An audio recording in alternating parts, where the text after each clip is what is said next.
40장 6절부터 41장 34절까지는 욥을 향한 하나님의 두 번째 질문이라고 나눴습니다. 40장과 41장에서 하나님은 두 동물을 언급을 하죠. 40장은 베헤못이라는 동물이고 41장은 리오야단이라는 동물의 이야기를 꺼내요. 학자들은 이 베헤못을 하마로 추정을 합니다. 그리고 41장에 나오는 오늘 읽었던 이 리오야단을 그 악어로 추정을 해요. 이제 추정이에요. 정확한 것은 아닙니다. 굉장히 강한 짐승이다. 하마와 같은 모습이고 또 악어와 같은 그런 모습인데 굉장히 강하다라는 것을 알려주고 있죠. 1절을 보니까 낚시로 끌어낼 수 없다. 노끈으로 그 혀를 맬 수도 없고, 또 2절에 보니까 밧줄로 코를 깰 수 없다. 갈고리로 그 아가미를 이제 깰 수 없다. 이렇게 이야기해요. 무슨 말인가요? 인간이 제어할 수 있는 그런 존재가 아니라는 거예요. 4절에 보니까 어찌 그것이 너와 계약을 맺고 너는 그것을 영원히 종으로 삼겠느냐.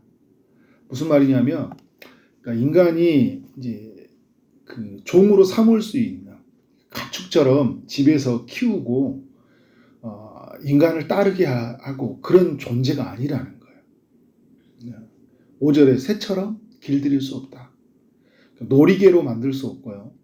이것을 상인들에게 팔 수도 없어요. 누군가 팔 수도 없어요. 사는 순간 그것은 엄청난 큰 무서운 짐승을 데리고 있는 거예요. 여러분, 제가 예를 들어서 집에 있는 사자 한 마리 있는데 없어요. 근데 사자 한 마리 여러분에게 판다면 사가실 거예요? 또 어떤 분은 막 사간다고 할 거예요. 사가는데 어떻게 해요? 그 순간부터 두려움이 힘쌓이는 거죠. 손으로 만질 수도 없을 뿐만 아니라 보기만 해도 기가 꺾인다. 이제 9절에 이렇게 이야기를 하고 있어요. 인간이 여러분 죄가 들어오기 전에는 제어할 수 있었죠. 그러니까 힘으로 제어한다는 게 아니라 만물이 그 인간의 그 권위 아래 복종이 되었어요. 하나님이 다스리는 권세를 주셨기 때문에. 죄가 들어오면서부터 어떻게 돼요? 강한 자가 지배하는 세상이 되었잖아요. 그래서 약한 자가 종속이 되어져요. 그래서 어떻게 되면 그 죄 아래 있는 세상에서는 이 피조 세계에서 이런 강한 세계에 굴복할 수밖에 없는 거죠. 그래서 하나님의 나라가 임해야 되는 거예요. 온전히 임하게 되면 어떻게 된 거예요? 균등한 관계가 되어지는 거죠. 서로 살피고 또 공존하는 관계가 이루어지는 거죠. 그래서 10절 이하에서 하나님이 이제 욥에게 메시지를 줘요. 어떤 메시지냐면 10절을 보니까요. 아무도 그것을 결동시킬 만큼 담대하지 못하거든. 이걸 제어하지 못하고 소유할 수 없고 놀이개도 살 수 없는데 누가 내게 감히 대항할 수 있겠느냐 얘기하는 거예요. 그러니까 리오야단 하나에게도 대항하지 못하면서 어떻게 인간이 하나님께 대항하냐는 거예요. 욥에게 하는 소리죠. 욥이 이제 하나님께 대항을 하잖아요. 대항을 하는 모습이 이제 어떻게 하나님 볼 때는 좋지 않게 보이는 거죠. 그러니까 욥이 힘들다는 것은 알아요. 욥이 고통스럽다는 건 알죠. 근데 여러분, 고통스럽다고요? 함부로 다 말하고 살면 안 돼요. 그러니까 우리가 고난을 당하는 사람을 보면 저렇게 힘드니까 저런 말을 하겠지 이제 이해하는 폭이 있어야 되겠죠. 근데 내가 고난을 내가 당하고 있어요.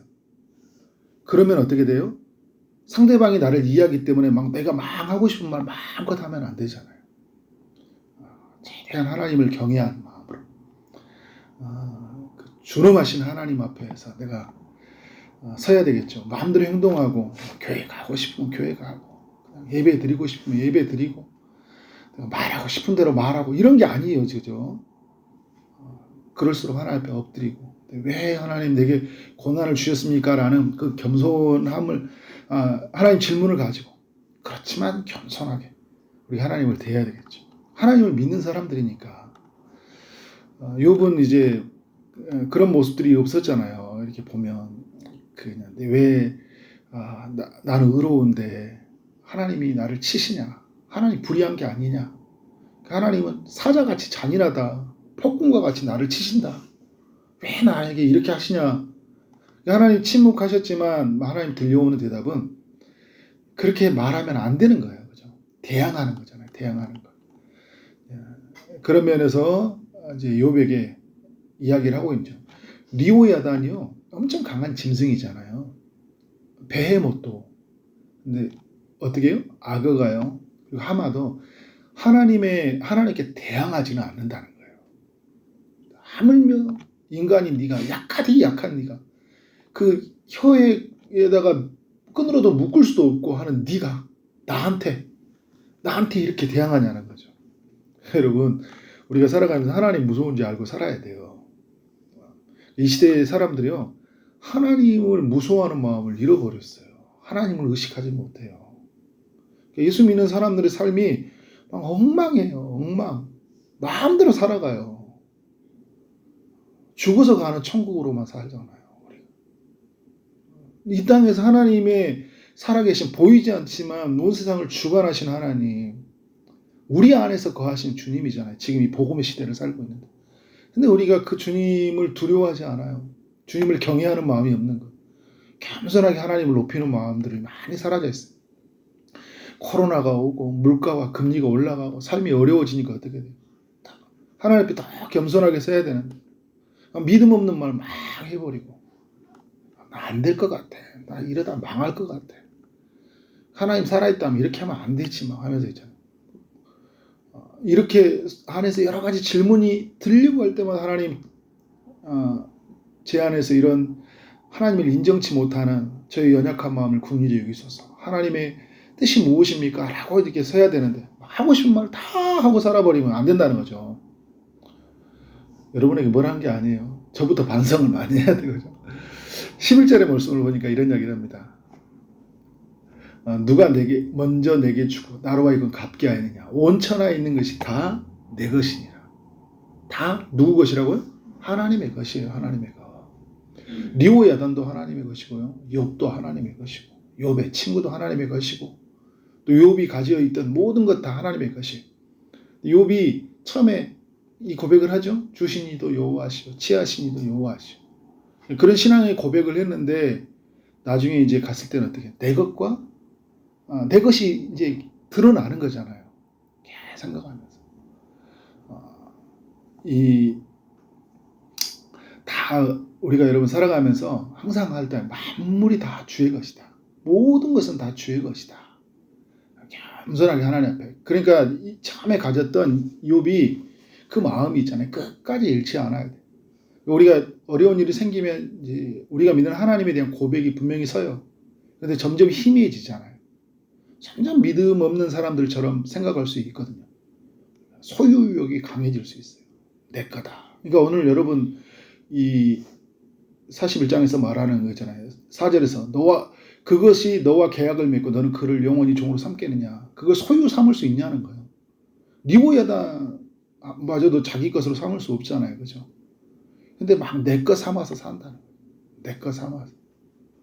다 하나님의 것이다 라고 이야기하는 거예요. 13절에서 이런 이야기를 합니다. 13절. 누가 그것의 겉가죽을 벗기겠으며 그에게서 겹재가를 물릴 수 있겠느냐. 14절. 턱을 벌릴 수 있겠냐. 여러분 악어라고 생각해 보세요. 악어 가가지고 턱 좀 벌려보세요. 턱 벌릴 수 있어요? 벌리는 순간 우리 손이 잘려서 나가는 거죠. 누가 할 수 있냐라는 거예요. 하나님만이 할 수 있다는 거죠. 무슨 말이에요? 하나님이 가장 강하다는 거예요. 우리는 가장 강하신 하나님 앞에 엎드려야 돼요. 그러니까 어려운 일이 생기잖아요. 그러면 바뀌어요. 강한 대상이. 하나님이 되지 않고 뭐가 돼요? 돈에 어려움이 생기면 돈이 가장 강한 상대가 되는 거예요. 건강에 어려움이 생기잖아요. 건강이 가장 강한. 아이고 나 죽는데. 나 이제 우리 집 망한다. 내 인생 망했다라는 거예요. 리오야단은요. 이 시대에 거대한 이 리오야단이 돈, 건강, 사랑, 자녀 막 이렇게 다가오는 거잖아요. 근데 우리가 여러분 오늘 말씀하는 것처럼 이거 제어할 수 있어요? 우리가 마음대로 할 수 있냐는 거예요. 안 되잖아요. 누가 한다고요? 하나님이 하신다. 하나님이 하실 수 있다는 거예요. 하나님이 가장 강한 존재라는 것을 알아야 돼요. 15절 이하를 보면 이 리오예단이요 굉장히 정교하게 만들어졌다는 것을 알 수 있어요. 굉장히 정교하게 만들어져 있죠. 등에 비닐로 질비하게 덮여 있고 비닐들은 색처럼 튼튼하고 한 채 틈도 없이 견고하게 연결되어 있어요. 여러분 이 악어 가죽을 보세요. 굉장히 섬세하잖아요. 바람도 들어가지 못하도록 촘촘하게 연결되어 있어요. 창도 뚫을 수 없을 만큼 굉장히 그 껍질이 굉장히 단단하게 되어 있잖아요. 무슨 말을 하는 거예요? 이거 내가 만들었다는 거예요. 하나님이 만들었다는 거. 정교하게 만드는 것다. 근데 18절 이하를 보면요. 이게 힘이 굉장히 강한 존재라고 이야기를 하거든요. 재채기를 하면 어떻게 해요? 한즉 빛을 발한다. 이게 이제 은유적으로 말을 하는 거잖아요. 빛을 발한다. 그래서 이제 뭐 이게 악어 같다. 근데 악어보다 더 강한 이제 우리가 이제 노아의 홍수 이후에 여러 가지 환경에 파괴가 되어 있고 제가 들어오면서부터 이제 어떻게 돼요? 영원한 것은 없어졌잖아요. 동물의 세계도 사라진 것들이 있어요. 근데 이 동물이 어떻게 굉장히 힘이 강하였다라는 거예요. 눈, 코, 입, 콧구멍에서 나오는 막 연기, 입김, 목덜미에서 나오는 힘, 돌처럼 튼튼한 가슴. 25절에 보니까 리오 여단이 일어나면요. 용사들, 굉장히 싸움을 잘하는 용사라도 도망을 가버린다. 아이고 무서워라. 도망간다는 거죠. 33절에 보니까 세상에는 그것과 비할 것이 없다. 세상에는 그것과 대항할 수 있는 존재가 없다는 거예요.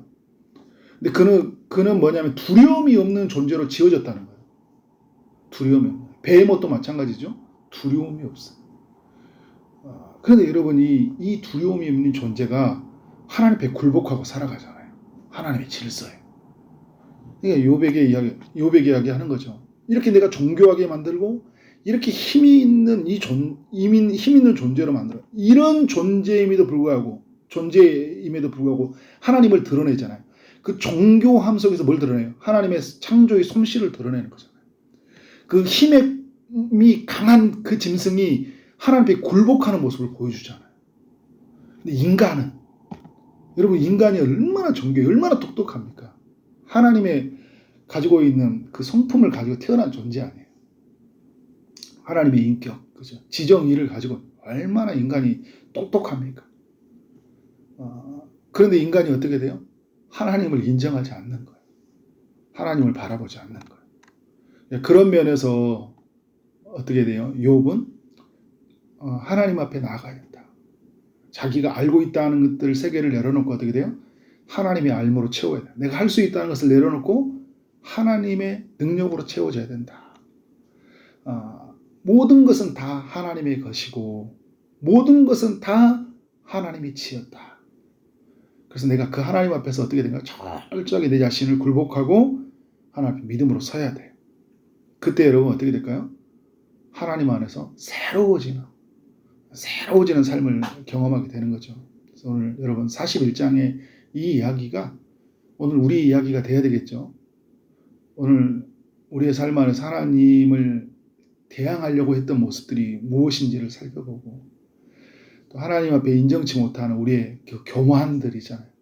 우리의 지식의 세계로, 우리의 경험의 세계로 살아가려고 했던 그 모든 것들을 하나님 앞에 내려놓고 하나님이 알려주시는 알마 안에서 내가 겸손하게 하나님 앞에 서야 된다.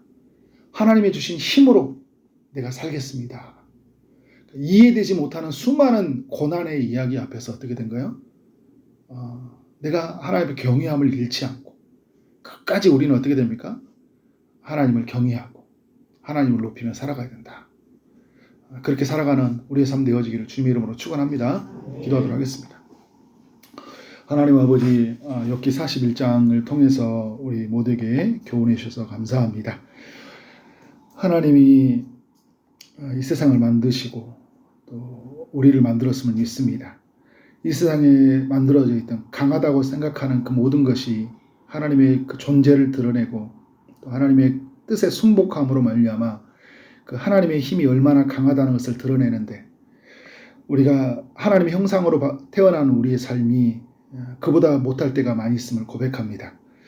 하나님을 드러내는 것보다 우리의 생각들, 또 우리의 가지고 있는 그 경험들이 우리를 앞설 주관할 때가 있음을 고백합니다. 주님, 이 모든 것을 깨트리고 하나님의 지식과 지혜로 채워져가는 삶이 되게 하여 주옵소서. 우리의 힘으로 살지 않게 하여 주시고 모든 것이 하나님의 것이고 또 하나님의 뜻을 따라 지어져가는 것을 알고 철저하게 하나님의 힘으로 살아가는 삶이 되게 하여 주옵소서. 우리의 교만을 온전히 깨트리길 원합니다. 하나님 앞에서 준엄하신 하나님, 살아계신 하나님 앞에 온전히 서며 살아가는 삶이 되게 하여 주옵소서. 오늘도 아픔 중에 있는 이들에게 주님이 찾아가셔서 은혜를 베푸시되 특별히 육체의 아픔 중에 있는 이들에게 치료의 강선을 비춰주시고 고쳐 주옵소서. 취업을 준비하는 이들, 결혼을 준비하고 임신을 준비하고 출산을 준비하고 또 시험을 준비하는 모든 이들에게 은혜 베풀어 주옵소서. 오늘 하루 만나는 모든 사람들에게 주의 사랑이 흘러가기를 원합니다. 주님 영광 받아 주옵소서. 예수 그리스도 이름으로 기도를 쌓옵나이다. 아멘.